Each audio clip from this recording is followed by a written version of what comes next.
گفتگو کا موضوع ہے محبت الہی۔ اللہ رب العزت نے ارشاد فرمایا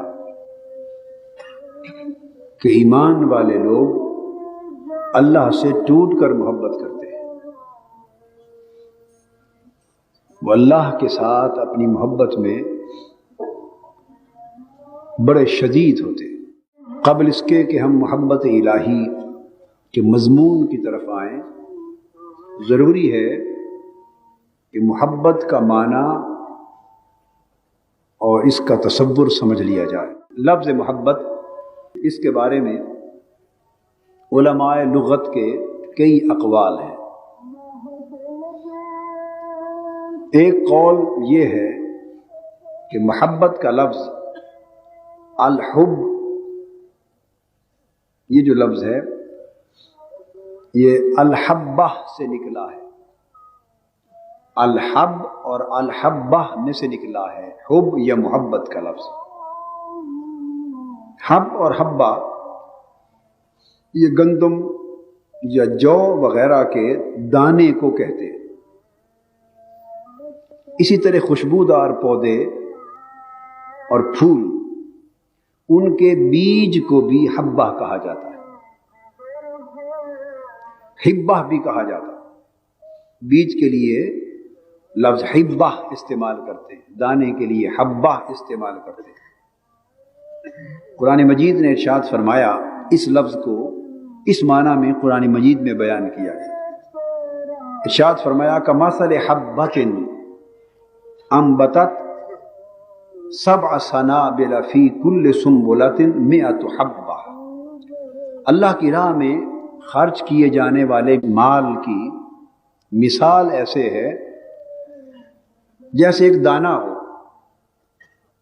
اور اس دانے سے 7 بالیاں اگیں اور ہر ایک بالی میں پھر 100 دانے۔ تو یہاں حبہ کا لفظ دانہ کے معنی میں استعمال ہوا۔ اسی طرح اللہ پاک نے ارشاد فرمایا بے شک اللہ ہی دانے اور گٹلی کو پھاڑ کر اس میں سے ایک تناور درخت پیدا کرنے والا ہے۔ یہ 2 آیتیں اس لیے بیان کی کہ قرآن مجید نے حبہ کے لفظ کو دانہ اور بیج کے معنی میں استعمال کیا اور اسی میں سے محبت نکلا۔ اس معنی کی روح سے اگر جائزہ لیں تو بیج یا دانہ، اس کا درخت کے ساتھ کیا تعلق ہوتا ہے؟ جب آپ درخت بونا چاہتے ہیں تو از خود درخت نہیں بویا جاتا، ایک دانے کو، چھوٹے سے دانے کو زمین پہ بوتے ہیں۔ کسی پودے کو اگانا چاہتے ہیں تو ایک بیج زمین میں بوتے ہیں، وہ دانہ، وہ بیج اگ کر ننھی سی کونپل میں بدلتا ہے اور وہ بڑھتے بڑھتے بڑھتے بالآخر تناول درخت ہو جاتا ہے۔ اس پر پھر شاخیں لگ جاتی ہیں، پھر پھل لگتے ہیں، پھول لگتے ہیں، پھر پھل اور پھول پک جاتے ہیں، پھر آپ پھل توڑ کے کھاتے ہیں۔ جب سارا پھل کھا لیتے ہیں تو آخر میں پھل ختم ہو جانے کے بعد وہی دانہ آپ کے ہاتھ میں رہ جاتا ہے جس سے درخت کی ابتدا ہوئی تھی۔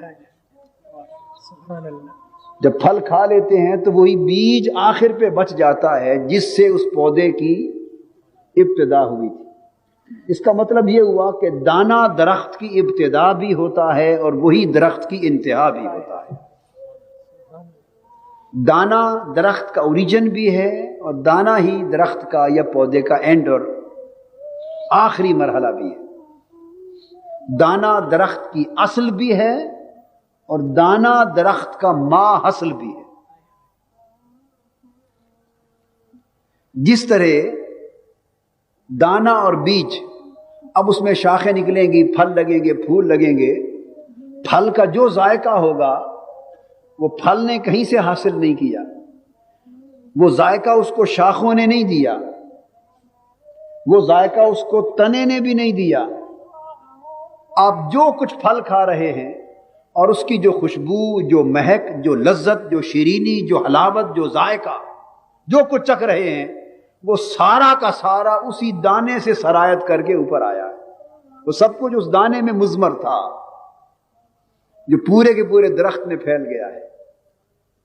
ایک بات تو یہ ہوئی کہ دانہ اور بیج درخت کی اصل بھی ہے اور ماں حصل بھی ہے، اور دوسری بات یہ ہوئی کہ دانہ اور بیج ایک ایسی حقیقت ہے کہ جو نظر تو نہیں آتی مگر سارے کے سارے درخت میں سرایت کیے ہوئے ہوتی ہے. اب اس دانے سے، اس حبہ سے لفظ محبت نکلا ہے. تو محبت ایک ایسی حقیقت ہے کہ انسانی شخصیت کے درخت کی اصل بھی وہ ہے اور انسانی شخصیت کے تناور درخت کی ماں حصل بھی وہ ہے. محبت ایک ایسی حقیقت ہے جو اس سر کی آنکھ سے دکھائی تو نہیں دیتی مگر سر سے پاؤں تک پورے جسم میں سرایت کر جاتی ہے. اور انسان کی پوری شخصیت میں سب سے زیادہ مؤثر ترین حقیقت اسی محبت کی ہوتی ہے. وہ محبت چاہے تو انسان کو گھر بار چھڑا کے صحراؤں میں پھرا دے، وہ محبت چاہے تو نرم و گداز بستر چھڑا کے سر کٹوا دے، وہ محبت چاہے تو جسم کا خون بہا دے، محبت چاہے تو سر کو نیزوں پہ چڑھا دے. مؤثر حقیقت جو پوری کی پوری زندگی کو بدل کے رکھ دیتی ہے، جو پوری زندگی کا رخ متعین کر دیتی ہے، جو پوری زندگی کو ایک خاص سیرت، ایک خاص نہج، ایک خاص جہت اور ایک خاص کردار عطا کر دیتی ہے، اس خاص حقیقت کا نام محبت ہے. سو جس میں محبت ہے وہی زندگی ہے، جس میں محبت نہیں وہ زندگی نہیں، نہ وہ بندگی ہے. اس لیے کسی نے کیا خوب کہا، جب محبت شدت اختیار کر جائے تو اس کو عشق کہتے ہیں. کسی نے کیا خوب کہا کہ عشق اول، عشق آخر، عشق کل، عشق شاخ ہو، عشق نخل ہو، عشق گل. اول بھی عشق ہے، آخر بھی عشق ہے، کل ہی عشق ہے، شاخ بھی یہی ہے، درخت بھی یہی ہے، پھول بھی یہی ہے. یہ محبت کا ایک معنی. ہم جب معنی مکمل کر لیں گے پھر محبت الہی کی طرف آئیں گے، پھر انسانی شخصیت پر اس کے اثر کی طرف آئیں گے کہ یہ کیا چاہتی ہے ہم سے. ہم جو اس کے دعوے دار ہیں تو یہ ہم سے کیا مانگتی ہے. دوسرا مفہوم محبت کا میں اختصار کے ساتھ آگے بڑھنا چاہتا ہوں. دوسرے معنی کی روح سے ایک لفظ استعمال ہوتا ہے عربی لغت میں، حبن اور حبتن. اس کی جمع حبابن آتا ہے. کیا؟ حبابن. اور حباب پانی کی سطح پر جو بلبلے آ جاتے ہیں ان کو حباب الماء یا حباب الماء کہتے ہیں. بلبلوں کو حباب الماء یا حباب الماء کہتے ہیں. وہ بلبلے اب یہ حب سے ہے، ان کو حباب یا حبب کیوں کہتے ہیں؟ یہ بلبلے کیوں آتے ہیں؟ جس پانی میں جوش نہ ہو اس میں کبھی بلبلے نہیں آتے. آپ پانی کو آگ پہ رکھ دیں، اس کو بوائل کریں، جب تک تھوڑی تھوڑی تپش ہوگی پھر بھی بلبلے نہیں آئیں گے، اور اس میں جوش آ جائے گا تو پانی کے اندر کا جوش بلبلوں کی شکل میں ظاہر ہونا شروع ہو جاتا ہے.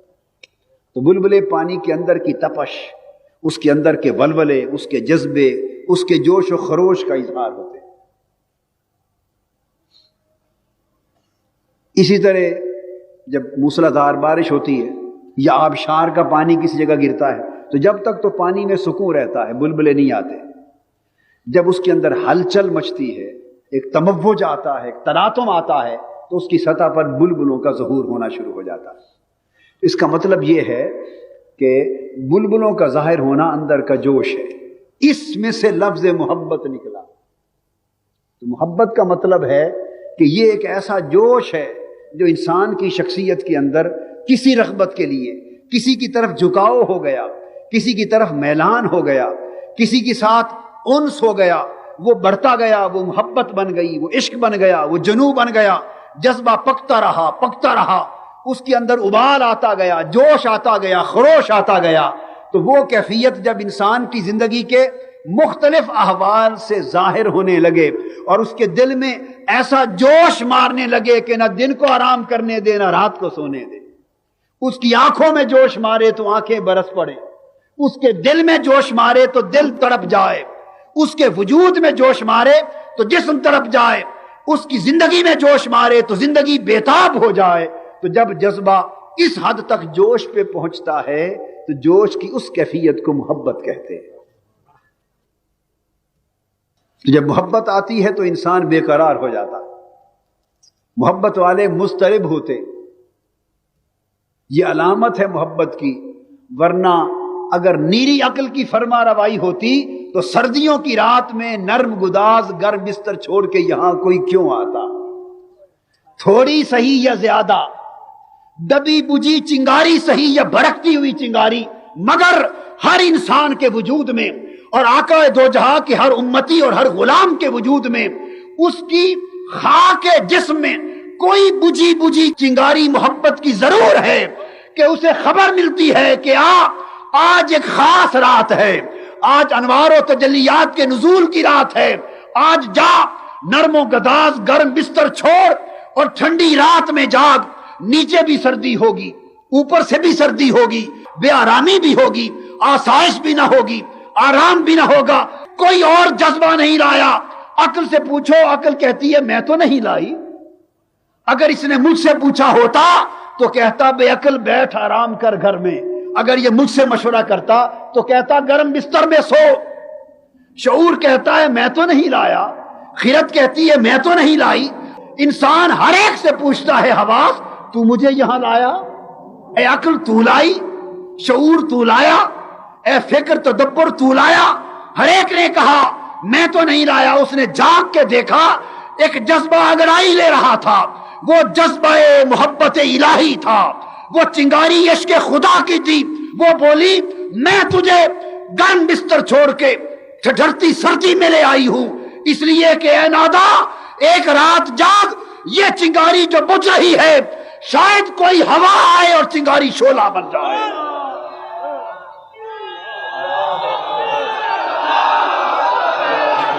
شاید رحمت کا کوئی جھونکا آئے، شاید مالا اعلیٰ سے کوئی جھونکا نیچے اترے، شاید عالم بالا سے رحمت کی کوئی فضا آئے، شاید گنبد خضرا سے نگاہ اٹھے، شاید مدینہ کی وادیوں سے کوئی ہوا کا جھونکا آئے، اور یہ ایمان کی چنگاری، یہ ایمان کی حرارت، یہ محبت کی چنگاری، یہ عشق کی چنگاری، یہ طلب حق کی چنگاری، یہ وصال حق کی چنگاری، یہ طلب آخرت کی چنگاری، جسے مادیت نے بجھا دیا ہے، جسے حرص و ہوا نے بجھا دیا ہے، جسے اس ظالم دنیا کے ہوس نے بجھا کے رکھ دیا ہے، شاید کوئی چنگاری آئے اور آج اس سے وہ دبتی بجھتی چنگاری ایسی بھڑکے کہ پھر تو سو نہ سکے۔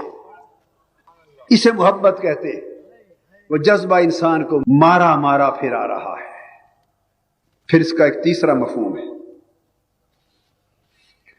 عربی زبان میں اونٹ اگر کسی جگہ جم کر بیٹھ جائے اور اتنا جم کے بیٹھے کہ آپ اسے ڈنڈے ماریں، آپ اسے تیر ماریں، اسے پتھر ماریں، اینٹیں ماریں، ایڑی چوٹی کا زور لگا دے، وہ نہیں لے، ڈٹ جائے، کبھی اپنی جگہ سے نہ ہلے اور جم کے بیٹھ جائے، تو اس اونٹ کی جم کے بیٹھ جانے کو کہتے ہیں احب البعیر، کہ اونٹ ایسا جم کے بیٹھ گیا کہ اب کوئی جھونکا اور کوئی تکلیف ہو اسے اپنی جگہ سے ہٹا نہیں سکتی، ایسا جم کے بیٹھ گیا۔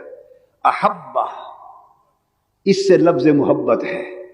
تو تیسرا معنی محبت کا یہ ہے کہ وہ کیفیت اگر بندے کو نصیب ہو جائے تو کوئی قتل بھی کر دے، ٹکڑے بھی کر دے، مگر محبوب کا در نہ چھوڑے۔ محبت وہ کیفیت ہے جو بندے کو استقامت دے دے، پھر لاکھ خطرات آ جائیں، شدت کی پریشانیاں آ جائیں، لَنَبْلُوَنَّكُمْ بِشَيْءٍ مِّنَ الْخَوْفِ وَالْجُوعِ وَنَقْصٍ مِّنَ الْأَمْوَالِ وَالْأَنفُسِ وَالثَّمَرَاتِ، سب کچھ لٹ جائے، تکلیفیں آ جائیں، مصائب و آلام آ جائیں، مگر ایسا صبر و استقلال کا پیکر بنا دیتی ہے محبت کہ پھر اگر بلال کو جو محبت کا پیکر ہو جاتا ہے، سرداران قریش تپتی ریت پر لٹاتے، ان کے جسم کو ننگا کر کے مکے کی گلیوں میں گھسیٹتے، مگر عشق کی بھٹی پہ پکا ہوا جسم، اس پر کوڑے بھی مارے جاتے، گرم سلاخوں سے داغا بھی جاتا، ناقابل برداشت اذیتیں بھی دی جاتی، وہ بے ہوش بھی ہو جاتے اور موت و حیات کی کشمکش میں رہتے۔ لوگ سمجھتے کہ شاید یا مر گیا اور اگر جی پڑا تو اب چھوڑ دے گا اپنے محبوب کا نام، لیکن بے ہوش کیفیت کے بعد بھی جب تھوڑا سا ہوش آتا تو اس کی منہ سے آواز نکلتی احد احد۔ وہ کہتے باز آ جا، رب محمد کو چھوڑ دے، تو حضرت بلال کہتے کہ نہ محمد چھوٹے گا نہ رب محمد چھوٹے گا۔ تو محبت کی کیفیت انسان کو وہ استقامت دے دیتی ہے کہ پھر دنیا ادھر سے ادھر ہو جائے مگر اس کے پائے استقلال میں تزلزل نہیں آتا۔ انسان کو وہ استقلال اور استقامت نصیب کر دیتی۔ محبت کا ایک چوتھا مفہوم بھی ہے، اس کے اعتبار سے مادہ اس کا حب ہے۔ حبن یہ عربی زبان میں لبالب بھرے ہوئے مٹکے کو کہتے ہیں۔ مٹکا تو سمجھتے ہیں نا، گھڑا۔ اب تو فریج اور بوتلیں ہیں، لیکن دیہاتوں میں اور جہاں فریج نہیں ہے وہاں گھڑے ہوتے ہیں، مٹکا ہوتا ہے۔ تو مٹکے میں پانی ڈال کے رکھتے ہیں، لسی ڈال کے رکھتے ہیں۔ وہ مٹکا جس میں پانی، لسی، دودھ جو کچھ بھی ڈالا ہو مگر لبالب بھرا ہوا ہو، اتنا کناروں تک بھر جائے کہ اب اس میں اگر ایک قطرہ بھی اور ڈالیں تو وہ بھی نیچے بہہ جائے، مزید ایک قطرے کی بھی گنجائش جس مٹکے میں نہ ہو، کناروں تک اتنے بھرے ہوئے مٹکے کو حبن کہتے ہیں۔ اس میں سے محبت نکلا ہے۔ دل بھی ایک مٹکا ہے، دل بھی ایک مٹکا ہے۔ محبت یہ ہے کہ اس دل کے مٹکے میں یار کی یاد یوں بھر جائے، یار کی محبت یوں بھر جائے کہ لبالب دل بھر جائے، اور اس کے ساتھ اس طرح مٹکا دل کا بھرا رہے کہ پھر کسی اور کی یاد کوئی ڈالنا بھی چاہے تو نیچے بہ جائے، پھر کسی اور کی یاد اس دل میں نہ آ سکے، کسی اور شے کی طلب اس دل میں نہ آ سکے، کوئی اور غرض اس دل میں نہ آ سکے، کوئی اور لالچ اس دل میں نہ آ سکے، کوئی دھیان اس دل میں نہ آ سکے، کہ جسے بھی لائیں مٹکا دل کا اس محبت سے یوں بھرا ہوا ہے کہ ہر شے بہتی چلی جائے، پھر کسی غیر کے ایک قطرے کی بھی گنجائش نہ رہے۔ اگر دل یوں بھر جائے تو اس کیفیت کو محبت کہتے ہیں، اور اگر ہر شے سمو جائے تو وہ محبت نہیں، وہ دھوکہ ہے۔ ہر شے سمو جائے تو محبت نہیں، وہ دھوکہ ہے۔ پانچواں معنی محبت کا، وہ حب کے لفظ سے وہ مٹکے کی نیچے جو ایک لکڑی کا چوکھٹا سا ہوتا ہے بناتے ہیں، اس کو چار چوبہ بھی کہتے ہیں۔ وہ لکڑی کا چوکھٹا بناتے ہیں۔ دیہاتوں میں گندم بھی رکھتے ہیں نا، جب بڑے بڑے ایسے مٹی کے گھڑولے، ان کے نیچے بھی وہ لگاتے ہیں۔ صندوق اور سامان وغیرہ کے نیچے بھی لکڑی کے چوکھٹے بناتے ہیں، چار چوبہ۔ مٹکا بھی رکھتے ہیں، گھڑوانج بھی پنجابی میں کہتے ہیں۔ یہ جو چار چوبہ یا چوکھٹا ہے، جس کے اوپر مٹکا یا صندوق یا بوجھ یا گھڑولا وغیرہ رکھا جائے، کیا گھڑولا بھی کیا لفظ ہے، ایک گھڑولی ہوتی ہے، وہ جب کوئی سر پہ رکھ لینا تو پھر وہ اس کی تار سیدھی ہو جاتی، پھر وہ دائیں بائیں نہیں تکتی، کہ چونکہ وہ یار کی گھڑولی بھری ہوئی ہے کہیں گر نہ جائے، اس میں یاد قائم ہو جاتی۔ تو خیر، تو یہ چیزیں جس پہ رکھی جائیں اس کو حب کہتے ہیں، حبن کہتے ہیں۔ اب اس سے محبت کا لفظ نکلا ہے، اس چار چوبہ سے، کہ وہ بوجھ اٹھاتا ہے، وہ ہر شے کا بوجھ اپنے اوپر اٹھا لیتا ہے، زمین پر نہیں جانے دیتا۔ تو محبت ایسا جذبہ ہے کہ اس پر جتنا بھی بوجھ ڈال لیں انسان کو گرنے نہیں دیتا۔ پورے قد سے جو کھڑا ہوں تو یہ تیرا ہے کرم، مجھ کو جھکنے نہیں دیتا سہارا تیرا۔ پھر جب محبت کا تعلق قائم ہو جاتا ہے تو بندہ مر تو سکتا ہے، جھک نہیں سکتا، پھر سارے بوجھ اٹھا لیتا ہے، مصائب کو پہاڑ کیوں نہ گر جائیں، تکلیفوں اذیتوں کے پہاڑ گر جائیں، مگر محبت سارے بوجھ کو اٹھانا آسان کر دیتی ہے۔ محبت نہ ہو تو ہلکا سا بوجھ بھی اٹھایا نہیں جاتا، محبت ہو تو سارے بوجھ اٹھائے جاتے، ساری تکلیفیں اٹھائی جاتی، ساری اذیتیں برداشت کی جاتی۔ یہ پانچ معنی اور بھی ہیں، مگر میں نے اس وقت پانچ پر اکتفا کر لیا، پانچ معنی پر قناعت کی۔ ان معنی کو سامنے رکھ کر عرفاء نے، عشاق نے، اولیاء نے محبت کے تصور بیان کیے۔ حضرت ابو القاسم کشیری علیہ رحمت نے ان پانچ معنی کو سامنے رکھ کر جو محبت کا تصور بیان کیا، وہ فرماتے ہیں کہ محبت وہ شے ہے کہ جس کے ذریعے محبت کرنے والے کی اپنی صفات محبوب کی ذات میں گم ہو جائیں۔ اب یہ پانچوں چیزیں اگر جمع ہو جائیں تو محبت محب کی، محبت کرنے والے کی ذاتی صفات کو محبوب کی ذات میں گم کر دیتی، یعنی وہ اپنی صفات کی نفی کر دیتا ہے، اپنی خواہشات کی نفی کر دیتا ہے۔ اب میں تصور کی طرف آ رہا ہوں، اگر محبت اندر آ جائے تو محب کی اپنی پسند نہیں رہتی، جو محبوب کی پسند وہی اس کی پسند، محب کی اپنی چاہت نہیں رہتی، جو محبوب کی چاہت وہی محب کی چاہت، جو محبوب کی خواہش وہی محب کی خواہش۔ وہ اپنی صفات سے، اپنی ذات سے، اپنی چاہتوں سے، اپنی آرزوؤں سے، اپنی تمناؤں سے، ہر شے سے رفتہ رفتہ فنا ہوتا چلا جاتا ہے، اپنی ہستی کو مٹاتا چلا جاتا ہے اور محبوب کی ذات میں گم ہوتا چلا جاتا ہے۔ محبت جب اپنے کمال پہ پہنچتی ہے اسے فنا ہوتی ہے اور اس کے وجود میں محبوب کی بقا ہو جاتی ہے، پھر وہ جدھر دیکھتا ہے اسے محبوب ہی محبوب نظر آتا ہے۔ یہ فنا اسے مقام بقا تک لے جاتی، یہ فنا اسے مقام بقا تک لے جاتی۔ تو محبت کی یہ کیفیت ہے، محبت کا یہ اثر ہے کہ وہ ذات و صفات کی نفی کر دے اور بندہ خود کو فنا کر کے محبوب کی ذات میں باقی ہو جائے۔ پھر محبوب کی صفتوں کا رنگ چڑھ جاتا ہے، پھر محبوب کا لباس پہننے لگتا ہے، پھر محبوب کی ادائیں پسند آنے لگتی ہیں، پھر محبوب کی رنگ و نگہت پسند آنے لگتی ہے، پھر محبوب کے شہر پسند آنے لگتے ہیں، پھر محبوب کے گلی کوچے پسند آنے لگتے ہیں، پھر محبوب کی آواز، حتیٰ کہ ایک ایک شے اپنی گزرتی چلی جاتی ہے، محبوب کی اداؤں میں مرتا چلا جاتا ہے۔ وہ وقت آ جاتا ہے کہ ذاکر ہمہ ذکر و ذکر مذکور شود۔ پہلے وہ محبوب کو یاد کرتا تھا، پھر وہ نہ رہا، وہ یاد میں گم ہو گیا، یاد رہ گئی، پھر وہ وقت آیا کہ یاد بھی نہ رہی، وہ بھی محبوب میں بدل گئی۔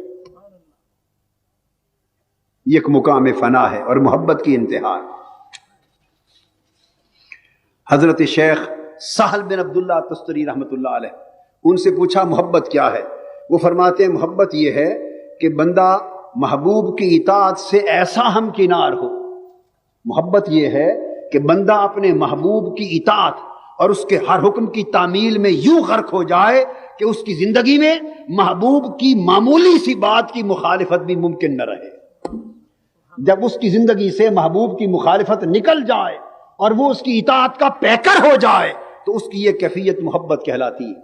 ارے محبت کا دم بھرنے والوں، تو محبت یہ ہوئی کہ محبت بندے کو محبوب کا پیکر اطاعت بناتی ہے، اور اطاعت کا پیکر ہونا یہ ہے کہ اس کی زندگی کا ایک قدم محبوب کی رضا کے خلاف نہ اٹھے، اس کی زندگی کی کوئی پسند محبوب کی پسند کے خلاف نہ ہو، اس کا کوئی عمل محبوب کی سنت کے خلاف نہ ہو، اس کی زندگی کا کوئی گوشہ محبوب کی سیرت کے خلاف نہ ہو، گویا محبوب کا رنگ ڈنگ سارا اس کی زندگی پر چڑھ جائے،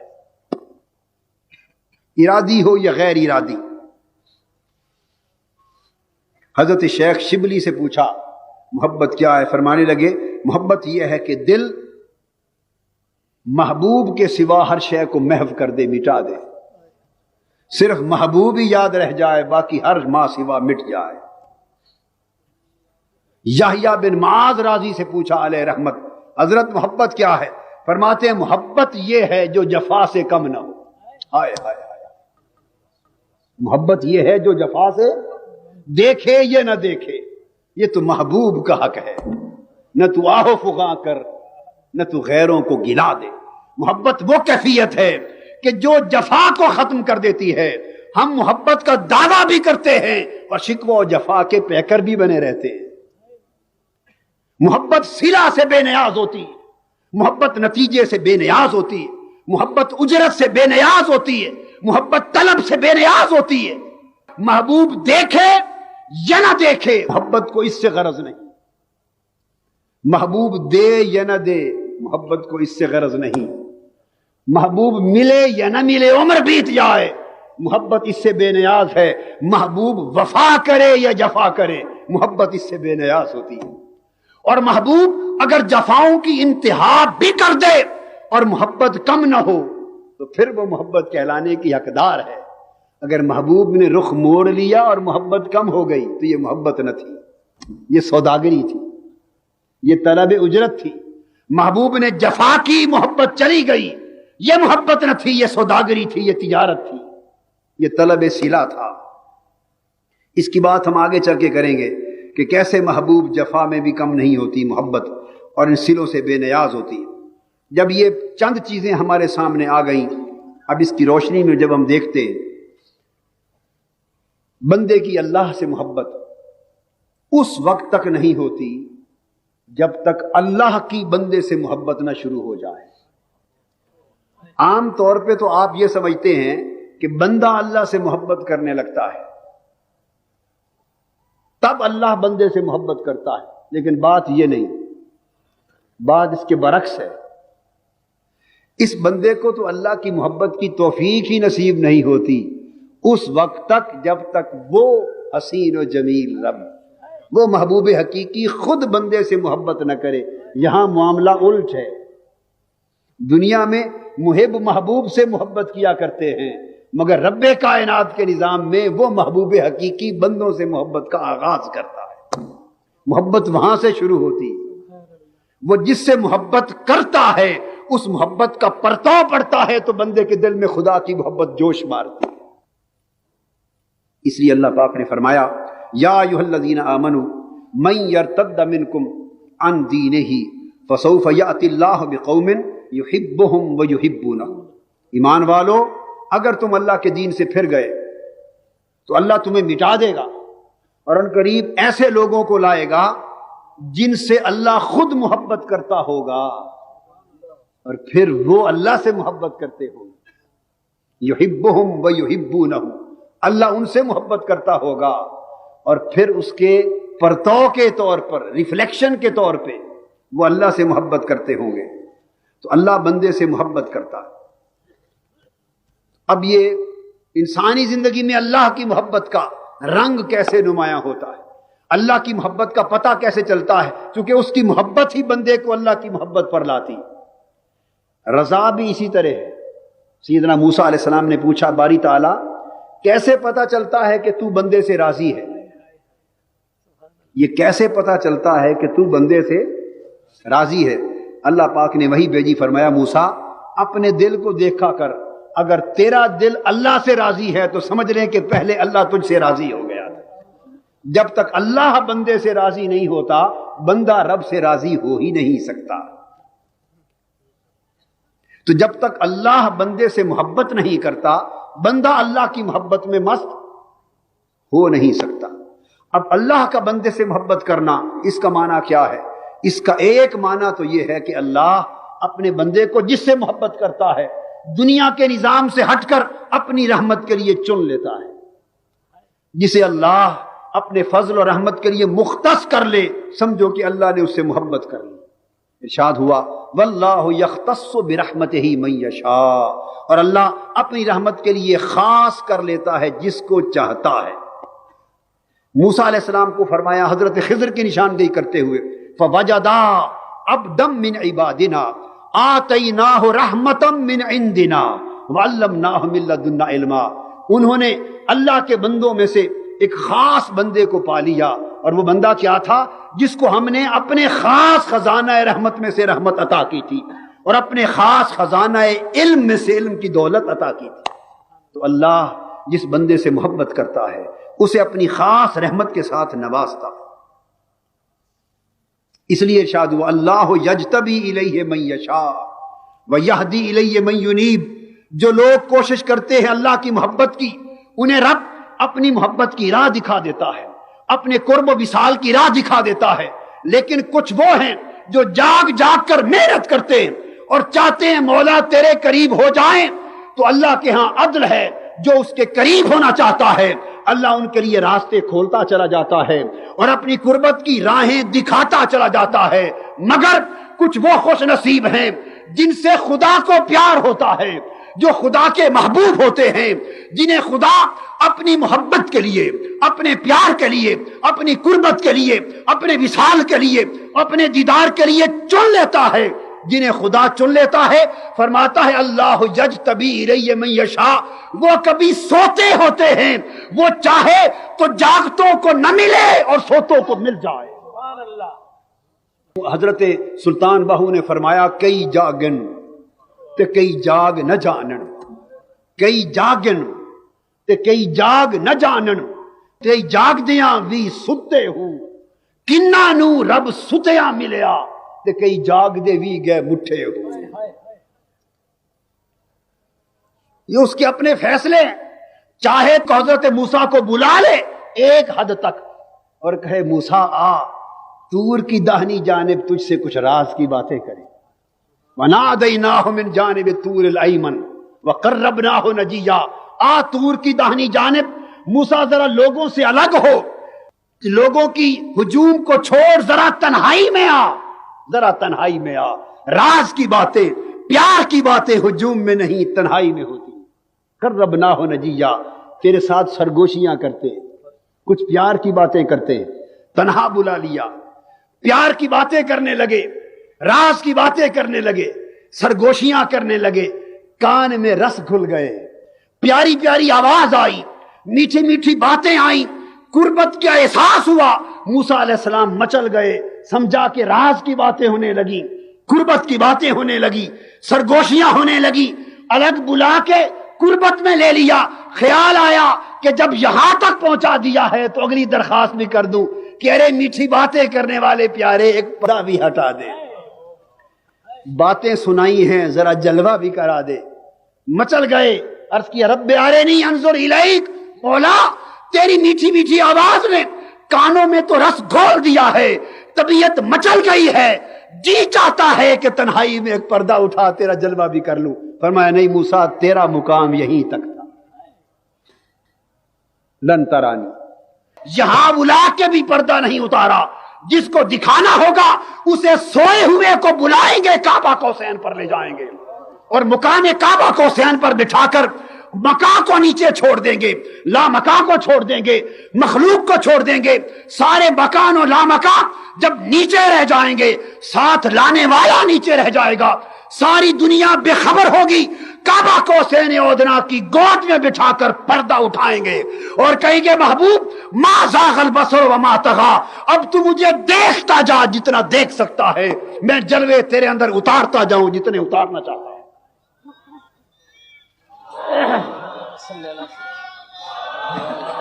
دوسرا معنی محبت کا دوسرا تصور غیر سے بے التفاتی اور غیر سے بے نیازی ہے۔ جب یہ کیفیت محبت کی آ جاتی ہیں تو بندہ اللہ کے غیر سے بے نیاز ہو جاتا ہے، اللہ کے غیر سے التفات نہیں کرتا، اس طرف بے نیاز ہو جاتا ہے، پرواہ نہیں کرتا، کسی کا محتاج نہیں رہتا، کسی سے ڈرتا نہیں، کسی سے خائف نہیں ہوتا، کسی کا طالب نہیں ہوتا، کسی کا حریص نہیں ہوتا، ساری کائنات کی دولت اس کے قدموں میں لا کے رکھ دے، جس نے اس کی محبت کا مزہ چکھ لیا ہے وہ دولت کو ٹکرا دیتا ہے، ساری دنیا کے خوف و خطر اس کے سامنے کھڑے کر دے، جسے اس کی شراب محمد کا ایک گھونٹ مل گیا ہے، دنیا کا کوئی خطرہ اس کے پائے استقلال میں تزلزل پیدا نہیں کر سکتا۔ امام ابو القاسم قشیری نے بیان کیا کہ شیخ حسین انصاری نے خواب دیکھا اور خواب میں قیامت کا منظر دیکھا، روز قیامت ہے اور قیامت کے دن محشر کے عالم میں ایک بزرگ کھڑا ہے، مست الست، آنکھیں بند، اسے کسی کی پرواہ نہیں کہ سورج سوا نیزے پہ آ گیا، نفسا نفسی ہو رہی ہے، خواب میں قیامت کا منظر دیکھ رہے ہیں، لوگ چیخ و پکار کر رہے ہیں، کسی کی خبر نہیں۔ اللہ پاک نے فرمایا فرشتو، یہ خواب میں دیکھا حضرت شیخ حسین انصاری نے، فرمایا فرشتو جانتے ہو یہ شخص کون ہے؟ فرشتے ہنسنے لگے اللہ ہی کو بہتر معلوم، فرمایا یہ میرا بندہ معروف کرخی ہے، اس نے میری محبت کی شراب پی لی تھی اور مدہوش ہو گیا ہے، اب کوئی شے اس کو ہوش میں نہیں لا سکتی جب تک میں پردہ اٹھا کے اسے دیدار نہ کرا، تو میری ملاقات کے بغیر ہوش میں نہیں آ سکتا۔ ہر چیز سے وہ بے نیاز ہو جاتے ہیں۔ تیسرا تصور پھر اللہ کی محبت جسے نصیب ہوتی ہے اور بندہ پھر اللہ سے محبت کرتا ہے تو اس بندے کو دین مل جاتا ہے، محبت کا تیسرا تصور کیا ہے کہ اس بندے کو اللہ کا دین نصیب ہو جاتا ہے. جس کو اللہ کا دین نصیب ہو جائے، دین کی دولت، سمجھے کہ اللہ نے اس سے محبت کر لی، وہ خدا کا محبوب ہو گیا. چونکہ دین اللہ کی محبوب متاع ہے، اور محبوب متاع محبوبوں کو دی جاتی ہے، غیر محبوبوں کو نہیں دی جاتی. اور دین کی دولت کا مطلب کہ دین کی محبت مل جائے. کیا؟ دین کی، بندہ دین سے محبت کرنے لگے، بندے کو دین کی معرفت مل جائے، بندہ دین کی اطاعت کرنے لگے اور بندہ دین کی خدمت کرنے لگے. ارے مجاہدوں، سپاہیوں، طلب کرو خدا کی محبت. دین کی محبت خدا کی محبت ہے، دین کی معرفت، دین کی سوجھ بوجھ خدا کی محبت ہے، اور دین کی اطاعت خدا کی محبت ہے، اور دین کی خدمت اور نوکری یہ خدا کی محبت ہے. اس شکل میں اللہ پاک اپنی محبت عطا کرتا ہے. پھر جب دین کی دولت نصیب ہوتی ہے تو دین اور دنیا کے وہ جھوٹے تصور جو ہم نے اپنے مفادات کے لیے بنا رکھے ہیں، ان کے بانڈے توڑ دیے جاتے ہیں. ہماری کیفیت تو یہ ہے کہ باغباں بھی خوش رہے، راضی رہے صیاد بھی. اے چمن والو، چمن میں یوں گزارا چاہیے، باغباں بھی خوش رہے، راضی رہے صیاد بھی. ہم مسجد میں آئیں، ایمان کا لبادہ اوڑھ لیں، دکان، دفتر اور روزگار کے لیے جائیں تو کفر کا لبادہ اوڑھ لیں. ایک چہرے پہ کئی چہرے سجا لیتے ہیں لوگ. ہم نے کئی چہرے بنا رکھے ہیں، ہم نے بہروپ بنا رکھے ہیں. ہم خدا کے بندے بھی ہیں، ہم شیطان کے بندے بھی ہیں. ہم خدا کو منانے والے بھی ہیں، ہم شیطان کے پجاری بھی ہیں. ہم اللہ کی رضا کے طالب بھی ہیں. 27 بھی آ جائے تو مومن ہے. پلٹ کے کاروبار پر، دفتر پر، دنیا میں، معاشرے میں چلے جائیں تو ہم جیسا بدتر کافر فرعون اور قارون کوئی نہیں ہے. ارے مسلمانوں، زندگیوں سے دوغلا پن ختم کر دو. اگر رب کو منانا ہے، رب کی محبت کی خیرات مانگنا چاہتے ہو، اپنی آخرت سنوارنا چاہتے ہو، یہ دوغلا پن، یہ عیاری، یہ مکاری، یہ دجل، یہ فریب کہ کبھی خدا کا بندہ کبھی شیطان کا بندہ. مسجد میں خدا، باہر شیطان، دنیا اور دین اور. اس کا مطلب یہ ہے اس تصور والے کہ اللہ نے دین کی دولت اسے عطا نہیں کی. اگر دین کی دولت نصیب ہو جائے، اس کا جینا مرنا، اس کا اوڑھنا بچھونا، اس کا کھانا پینا، اس کی دوستی دشمنی، اس کے راہ و رسم، اس کے روابط تعلقات، سب کچھ دین الہی کے تابع آ جاتے ہیں. وہ ہر شے میں دیکھتا ہے اس کی دوستی سے میرا اللہ راضی ہوگا یا نہیں، اس کی دشمنی سے میرا اللہ خوش ہوگا یا نہیں، اس کام کے کرنے سے خدا کی قربت و رضا ہوگی یا نہیں. تو اس کی ساری زندگی کے زاویے بدل جاتے ہیں اور ایک ہی معیار اس کی زندگی میں اللہ کی رضا کا رہ جاتا ہے. پانچواں تصور محبت کا، محبت الہی کا. جب اللہ کی محبت بندے سے ہوتی ہے تو پھر جو شخص اللہ کے اس محبوب بندے سے عداوت کرتا ہے، اللہ اس کے ساتھ اعلان جنگ کر دیتا ہے. اور یہ اعلان جنگ دنیا کے لیے نہیں ہوتا، یاد رکھیں. اس دنیاوی زندگی میں کوئی اس مغالطے میں نہ رہے کہ فلاں فلاں فلاں نے اللہ کے محبوب بندوں ولیوں سے عداوت کی، دشمنی کی، مگر اس کی پوری دنیاوی زندگی میں تو کچھ نہ بگڑا. وہ تو تاج و تخت پہ رہا، عیش و آرام سے رہا، اس کا تو کچھ نہ بگڑا. تو اللہ کا اعلان جنگ کہاں گیا؟ نہیں، وہ یہاں تو کافروں بدبختوں کا بھی رب ہے. اعلان جنگ آخرت کے دن کے لیے. جس نے اللہ کے محبوب بندے سے عداوت کی، قیامت کے دن جب ہر کوئی نفسا نفسی کے عالم میں ہوگا، اس وقت اس کے ساتھ اللہ کا اعلان جنگ ہوگا. سب خیر کے دروازے بند ہوں گے، جنت کے دروازے بند ہوں گے، بخشش و مغفرت کے دروازے بند ہوں گے. دو لوگوں کے لیے اللہ نے اعلان جنگ فرمایا. ایک اللہ کے ولیوں اور اللہ کے محبوب بندوں سے عداوت رکھنے والے کے خلاف اعلان جنگ، ایک سود خوروں کے خلاف اعلان جنگ. فرمایا فَإِن لَّمْ تَفْعَلُوا فَأْذَنُوا بِحَرْبٍ مِّنَ اللَّهِ وَرَسُولِهِ. لوگوں سود کھانا بند کر دو. آج عالم اسلام جس سود خوری کے خلاف اللہ اور اس کے رسول نے اعلان جنگ کیا تھا، آج پورا عالم اسلام خدا اور مصطفیٰ کے خلاف آمادہ جنگ ہے. ساری حکومتیں سودی نظام پر چل رہی ہیں اور وہ سمجھ ہیں کہ ہماری بقا سودی نظام، اور خدا و مصطفیٰ فرماتے ہیں کہ تمہاری تباہی سودی نظام میں ہے۔ اس کے خلاف اعلان جنگ ہے، یہ بھی قیامت کے دن ہوگا۔ اور چھٹی علامت اللہ کی محبت کی ہے کہ یہ بھی بڑی عجیب علامت ہے، جس سے اللہ کو محبت ہو جائے اسے مصیبتوں میں ڈال دیتا ہے۔ پہلی مصیبتیں بھی انسان خود لے لیتا ہے اور محبوب کو راحتیں دیتا ہے، لیکن اللہ کو جس سے محبت ہو جائے اسے مصائب و آلام اور آزمائشوں میں ڈال دیتا ہے۔ حدیث پاک میں حضور السلام نے فرمایا کہ اللہ کو جن لوگوں سے جتنی زیادہ محبت ہوتی ہے ان کو اتنا ہی ابتلا میں ڈالتا ہے۔ انبیاء سے سب سے بڑھ کر خدا کو محبت ہے، اور سب سے بڑھ کر آزمائشوں اور مصیبتوں میں انبیاء ڈالے گئے۔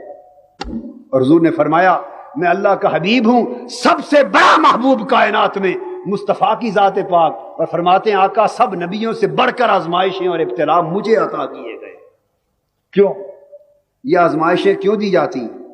اس کی مثال ایسے ہے جیسے لوہا ہو، اگر ایک عام سی دھات ہو، اس کو کٹھالی میں رکھ کے کوئی نہیں پگھالتا، آگ پر رکھ کر کٹھالی میں رکھ کے لوہے کو کوئی پگھلاتا نہیں ہے۔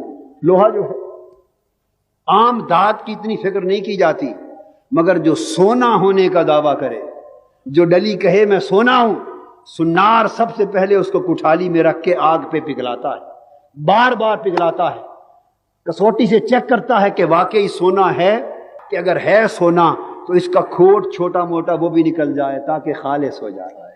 تو جس سے اللہ کو محبت ہو جائے بالآخر ہوتا تو بندہ ہی ہے نا، ہوتا تو بندہ ہی ہے، اور بندے میں کمزوریاں بھی ہیں۔ زُيِّنَ لِلنَّاسِ حُبُّ الشَّهَوَاتِ مِنَ النِّسَاءِ وَالْبَنِينَ، بندے میں خطائیں بھی ہیں، بندے میں کمزوریاں بھی ہیں، بندے میں صغائر بھی ہیں، بندے میں کجیاں بھی ہیں، کمیاں بھی ہیں، مگر جسے وہ محبت کے لیے چن لے وہ اسے اپنی محبت کی آگ پر کٹھالی پہ رکھ کے پھر پگھلاتا ہے، تاکہ چھوٹا موٹا کھوٹ جو بندگی کی وجہ سے رہ گیا تھا وہ بھی نکل جائے اور ایسا خالص ہو کہ میرا محبوب بن سکے۔ وہ پگھلانا، وہ تکلیفیں دینا، وہ اذیت کے لیے نہیں ہوتا، اذیت کے لیے نہیں ہوتا، بلکہ وہ اللہ کے حضور اسے خالص کرنے کے لیے ہوتا ہے، تاکہ وہ اللہ کے حضور اپنی تمام کمزوریوں سے پاک ہو کر صاف ستھرا اجلا ہو جائے۔ یہ محبت جب اللہ کی نصیب ہو جاتی اور وہ خالص ہو جاتا ہے تو وہ شہوتیں، وہ خواہشیں، وہ محبتیں، زندگی کی وہ طلب، وہ حرص، وہ ہوس، جن کو اللہ نے انسان کی زندگی میں آراستہ اور پیراستہ بنا رکھا تھا، جو مزین کر رکھا تھا، جن کی طرف طبیعت لپکتی تھی، وہ لپکتی اس لیے تھی کہ اس کے اندر کھوٹ تھا، کھوٹ کھوٹ کی طرف جاتا تھا، کھوٹ کھوٹ کی طرف جاتا تھا۔ تو اس نے چاہا یہ تو ہو نہیں سکتا کہ میں بندے کو محبوب بنا لوں، اس سے میں بھی محبت کروں اور یہ بندہ میرا ہو اور یہ محبت شہوتوں سے کرے، کیونکہ بحیثیت انسان اس کے اندر شہوتوں سے محبت کرنا چاہنا یہ تو خوبی، یہ طاقت تو ہے۔ ادھر میں محبت کروں اور یہ قناطیر اور سونے چاندی سے محبت کرے۔ اللہ فرماتے میں اس سے محبت کروں اور یہ مال و دولت دنیا سے محبت کرے، وہ فرماتے میں اس سے محبت کروں اور یہ جاہ و منصب دنیا سے محبت کرے۔ اللہ فرماتے ہیں میں اس سے محبت کروں اور یہ شہوتوں کو دل کی زینت بنا کے چلتا پھرے۔ نہیں، میری محبت میں اگر آ گیا تو پہلے میں اسے آزمائشوں میں ڈال کر، تکلیفوں کی بھٹی پہ چڑھا کر، اذیتوں کی آگ پر چڑھا کر، مصیبتوں کے مراحل سے گزار کر اس کے سارے کھوٹ نکالوں گا۔ شہوتوں کے کھوٹ نکالے جا رہے ہیں، حرص و ہوس کے کھوٹ نکالے جا رہے ہیں، حرص و تمنا و آس کے کھوٹ نکالے جا رہے ہیں۔ چن چن کے کھوٹ نکلتے گئے، چن چن کے شہوتیں نکلتی گئیں، محبتیں نکلتی گئیں، مادیت نکلتی گئی، لذات نفس نکلتی گئیں، شہوات جسم نکلتی گئیں، سب کچھ نکلتا گیا۔ ادھر سارے کھوٹ نکل گئے تو زمین پر چلتا انسان تھا، رہا انسان مگر فرشتوں کا بھی رشک بن گیا۔ کھوٹ تھے تو حیوانوں سے بدتر تھا، کھوٹ نکل گئے تو فرشتوں کا مسجود ہو گیا۔ اب وہ چل زمین پہ رہا ہے مگر اس کی فضائیں بالا اعلیٰ میں ہیں، وہ بشری پیکر ہے مگر خدا کی محبتوں کے جھونکوں سے چل رہا ہے اور چوم رہا ہے۔ اس کے لیے پھر اللہ کے انعام ہوتے ہیں. چونکہ جن شہوتوں کو، عورتوں کو، مال و دولت دنیا کو، جن شہوتوں محبتوں کو دل سے نکالا ہے، اس کا بدل دے رہا ہے. ان کو چھوڑ دو، میرے پاس ان سے اعلیٰ چیزیں، میرے بندے میرے پاس ان سے اعلیٰ چیزیں. حضرت مالک بن دینار بصرہ کی گلی سے گزر رہے، اچانک دیکھا ایک لونڈی باندی، جو بادشاہوں کی اور خلفاء کی باندیاں ہوتی تھی، وہ بن سنور کر بڑے جاہ و جلال اور حشم خادموں کے ساتھ زیورات میں سج دھج کر، لباس خوبصورت زرق برق پہن کے چلی آ رہی ہے. خادم ساتھ ہے، باندی کے ساتھ خادم ہے. وہ سمجھ گیا کہ بادشاہ کی باندی، بادشاہ کی محبوبہ ہے، سمجھ گیا. حضرت مالک بن دینار اللہ کے عاشق فقیر، وہ اس باندی کے قریب چلے گئے. ان کے حال بھی عجیب ہوتے ہیں. اس باندی کے قریب چلے گئے اور جا کر پوچھا، باندی تیرا مالک تجھے فروخت کرنا چاہتا ہے؟ تیرا مالک تجھے فروخت کرنا چاہتا ہے؟ یکرخت اس کی آنکھیں کھل گئیں کہ پھٹے پرانے کپڑوں کا ایک فقیر درویش میرا سودا کرتا ہے. اس نے کہا اگر وہ کرنا بھی چاہے تو تم خریدو گے؟ تو فرمانے لگے ہاں ایسی کون سی بات ہے، میں ہی خرید لوں گا. وہ ہنس پڑی حقارت کے ساتھ. اس نے خادموں کو کہا کہ یہ کوئی فقیر پاگل سا آدمی ہے، پکڑ لو، چلو ساتھ لے چلیں، ذرا شغل رہے گا اس کے ساتھ، مذاق کرتے رہیں گے، لے چلو ساتھ. لے کے بادشاہ کے پاس آ گئے اور بتایا کہ یہ آپ کی محبوبہ کو خریدنا چاہتا ہے. بادشاہ بھی ہنس پڑا، حقارت آمیز نگاہ سے دیکھا، قریب ہو کے پوچھا حضرت مالک بن دینار سے، کیا آپ واقعی خریدنا چاہتے ہیں؟ آپ نے فرمایا ہاں، اگر آپ بیچ دیں تو میں خرید لوں گا. آپ نے پوچھا اچھا تم اس کی قیمت کیا دو گے؟ بادشاہ نے پوچھا حضرت مالک بن دینار سے کہ اس کی قیمت کیا دو گے؟ حضرت مالک بن دینار فرمانے لگے 2 گٹھلیاں اس کی قیمت ہے، دے دوں گا. 2 گٹھلیاں اس کی قیمت ہے، دے دوں گا. بادشاہ حیران ہو گیا، ہنسنے لگا. اس نے کہا فقیر اس کی یہ قیمت اتنی سستی کیسے لگا دی؟ اس نے کہا بات یہ ہے تو آپ کی محبوبہ میں ہے کیا؟ سارے عیب ہی عیب تو ہیں، اور قیمت کیا لگاتا؟ اس نے کہا کیا عیب ہیں؟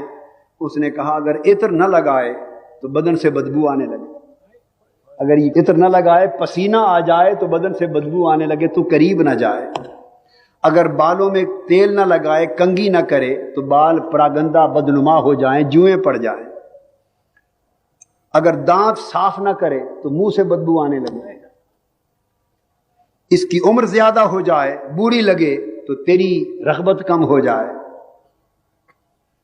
پھر اس کو ماہانہ خون بھی آتا ہے، وہ بھی ناپاکی کی حالت ہے، پھر یہ پیشاب وغیرہ بھی کرتی ہے، وہ بھی ناپاکی کی حالت ہے، دیگر گندگی بھی کرتی ہے، تھوک وغیرہ بھی کرتی ہے، اور رطوبتیں بھی نکلتی ہیں، رنج و الم کی پریشانیاں بھی اس کو پیش آتی ہیں، خود غرضی بھی کرتی ہے، اور تجھ سے پیار بھی اپنی راحت و آرام کی خاطر کرتی ہے. تو آج غریب ہو جائے تو کل تجھے چھوڑ جائے، بے وفا بھی ہے. بتا اس میں خوبی کون سی ہے؟ سارے عیب ہی عیب تو ہیں. تو 2 گٹھلیوں کی قیمت نہ لگاؤں تو اور کیا لگاؤں؟ بادشاہ چکرا گیا. اس نے کہا کہ پھر تیرے خیال میں قیمتی باندی کون ہوگی اگر یہ بالکل سستی ہے؟ اس نے کہا میرے پاس بھی کچھ باندی ہے، میرے پاس بھی باندی ہے، اور اس سے 1000 درجے بہتر ہے اور بڑی سستی ملی ہے. وہ کیسے؟ اس نے کہا مشک و زعفران سے بنائی ہوئی ہے وہ باندی، اس کا خمیر مشک زعفران سے بنا ہے، کافور میں لپٹی ہوئی ہے، اگر کھارے پانی میں اپنا لعاب ڈال دے تو اس میں بھی خوشبو آنے لگے، میٹھا ہو جائے، مردہ سے بات کر لے تو وہ بھی زندہ ہو جائے، اگر اپنا بازو ننگا کر دے تو سورج شرما جائے،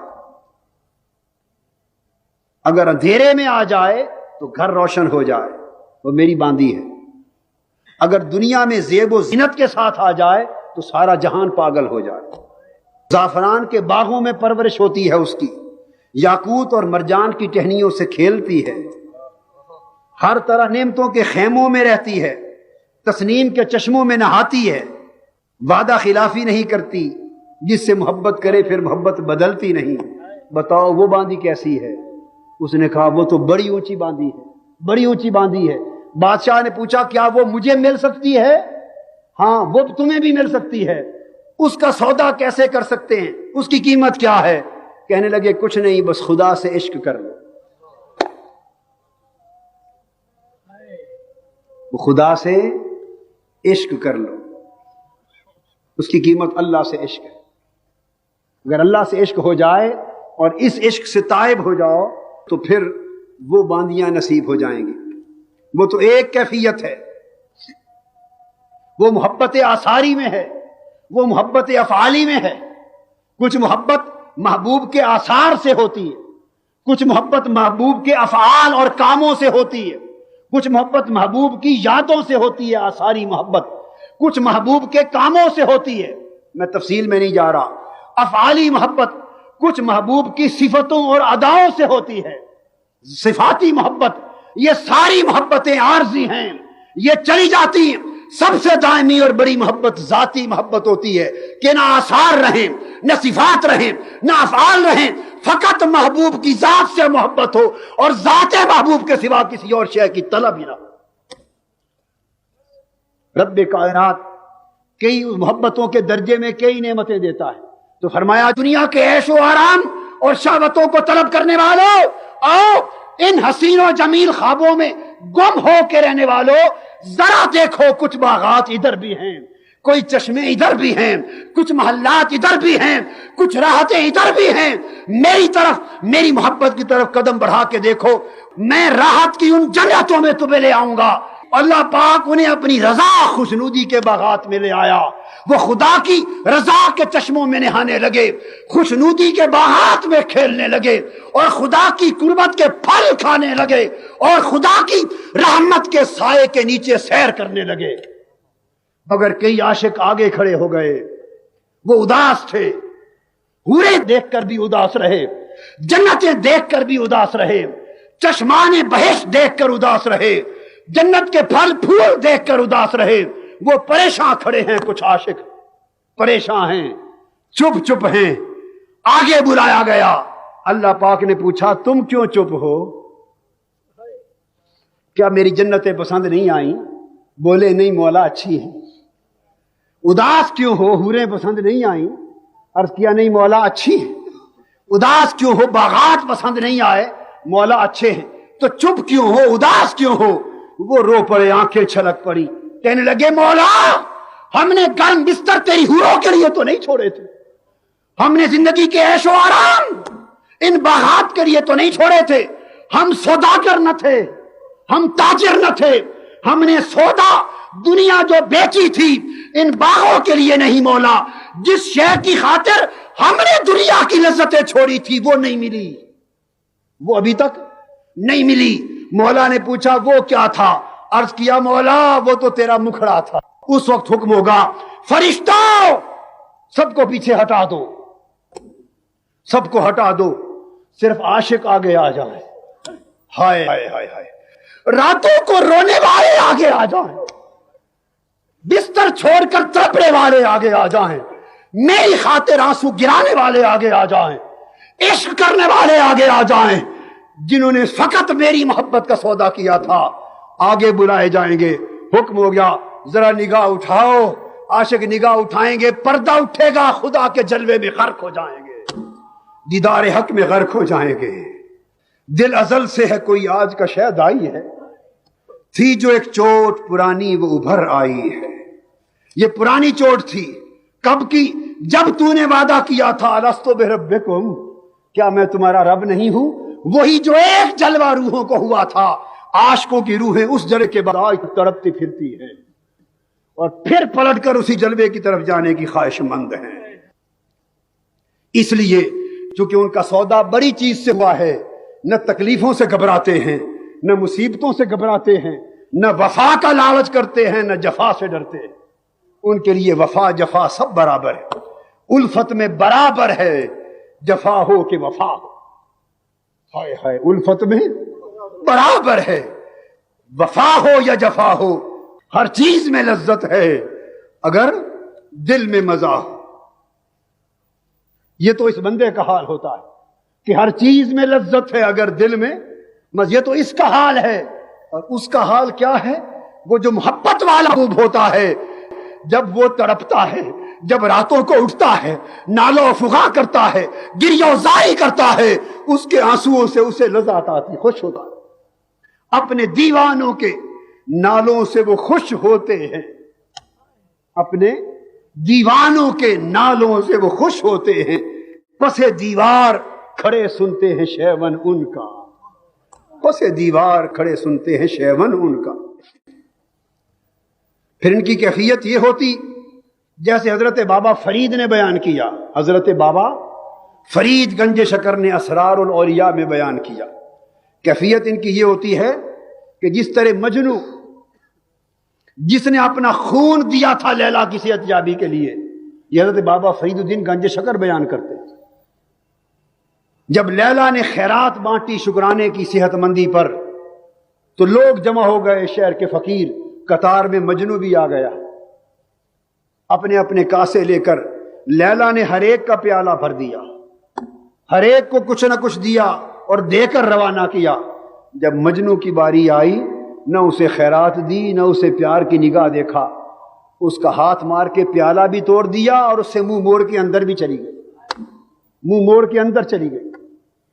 بس پیالہ ٹوٹنے کی دیر تھی اور لیلا کے منہ موڑ کے اندر جانے کی دیر تھی۔ مجنو وجد میں آ گیا اور خوشی سے رقص کرنے لگا، ناچنے لگا۔ بابا فرید فرماتے ہیں لوگوں نے پوچھا مجنو پاگل ہو؟ اس نے تو تم سے منہ موڑ لی اور پیالہ توڑ کے اندر چلی گئی اور بھری بزم میں تجھے بے عزت کر دیا، بجائے اس کے کہ چیخ کر روتے تم ناچ رہے ہو خوشی سے۔ اس نے کہا پاگل میں نہیں، پاگل تم ہو، کیوں ناچتے ہو خوشی سے؟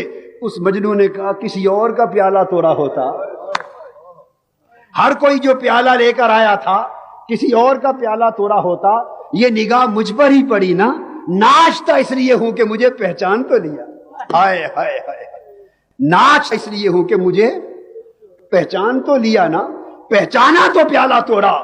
ارے ہر چیز برابر ہے اگر دل میں مزہ ہو، جفا کی گھبراہٹ نہیں ہوتی۔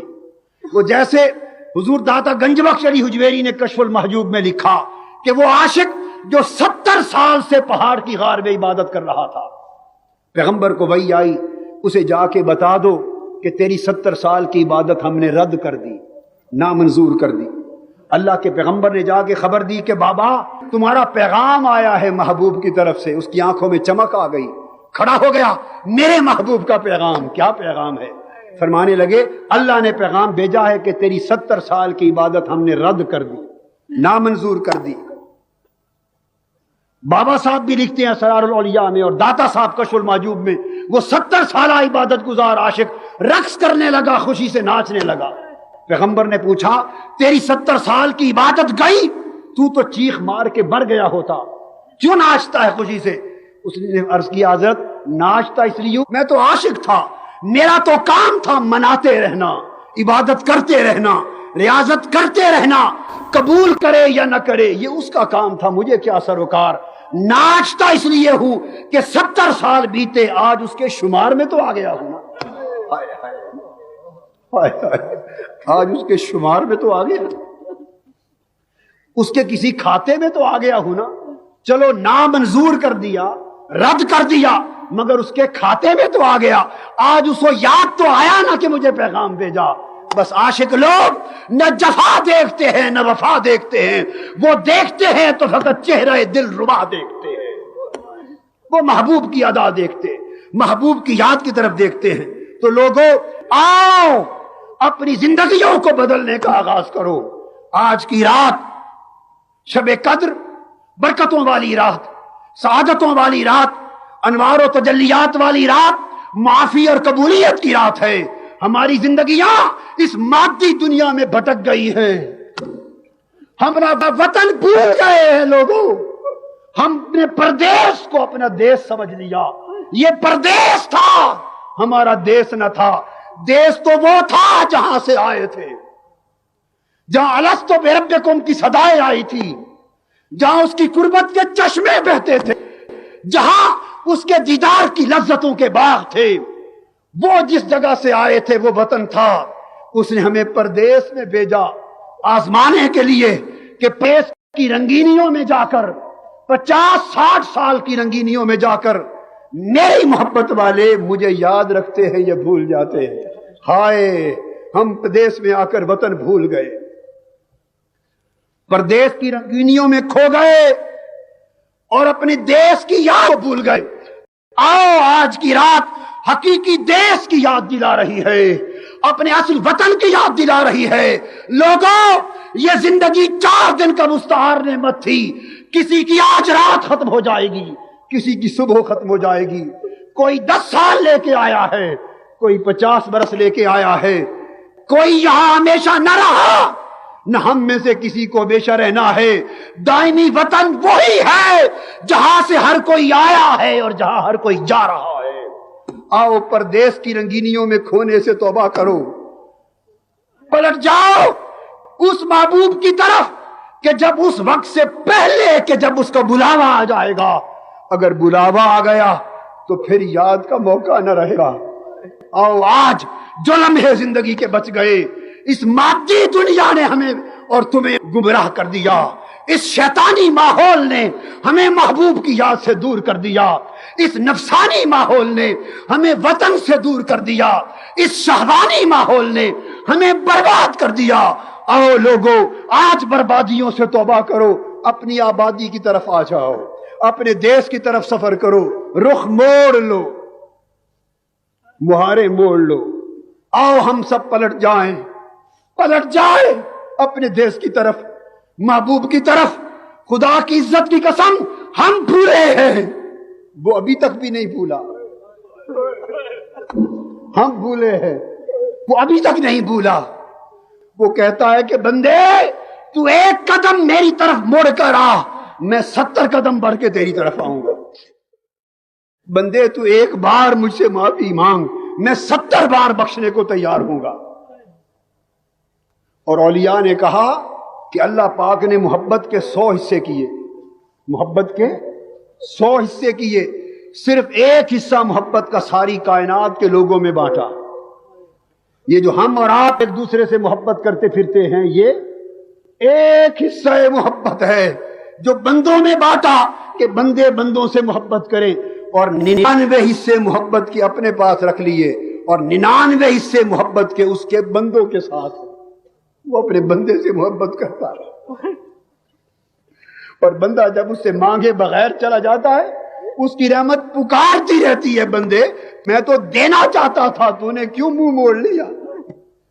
اور بندہ جب گناہوں میں ڈوبا رہتا ہے، اس کی بخشش پکارتی ہے، بندے میں تو بخشنا چاہتا تھا، تو نے دامن کیوں نہیں پھیلایا؟ میں تو تجھ سے ملنا چاہتا تھا، تو نے میری ملاقات کا شوق کیوں نہیں کیا؟ اس کی رحمت پکار رہی ہے، اس کی بخشش پکار رہی ہے، اس کی محبت پکار رہی ہے۔ ہم مردہ دل ہو گئے، مردہ دل ہو گئے، مردہ روح ہو گئے۔ لوگوں آؤ اپنی زندگیوں میں انقلاب برپا کرو۔ دھرتی پر معاشرے میں انقلاب نہیں آتے جب تک اپنی زندگیوں میں انقلاب برپا نہ کیے جائیں، اپنے احوال حیات کو نہ بدلا جائے۔ اس انقلاب کا آغاز اپنے من سے کریں، اپنے من سے کریں، اپنے تن سے کریں۔ من کی بستی اجڑ گئی ہو تو کس بستی کو آباد کرنے کی فکر کر رہے ہو؟ آؤ آج من کی بستی کو پھر سے آباد کرنے کی فکر کرو۔ اگر من کی بستیاں بسنے لگیں گی تو یہ اجڑی بستی ملک کی بھی بس جائے گی۔ آؤ ہم اپنے من سے آبادی کا آغاز تو کریں، اپنے من سے آبادی کا آغاز تو کریں۔ اللہ تبارک و تعالی ہمارے حال پہ رحم فرمائے، ہمیں اپنے اعمال اور احوال کو بدلنے کی توفیق عطا فرمائے، اور اپنی محبت کی لذت اور چاشنی دے دے، اور اپنی محبت اور عشق کی شراب کا ایک گھونٹ عطا کر دے، وہ جو ویسے کرنے کو ملا تھا، جو اس نے اپنے عاشقوں کو دیا تھا، تاکہ ہم بھی اس کے نشے کی مستیوں سے سرشار ہو سکیں۔ وما علینا الا البلاغ۔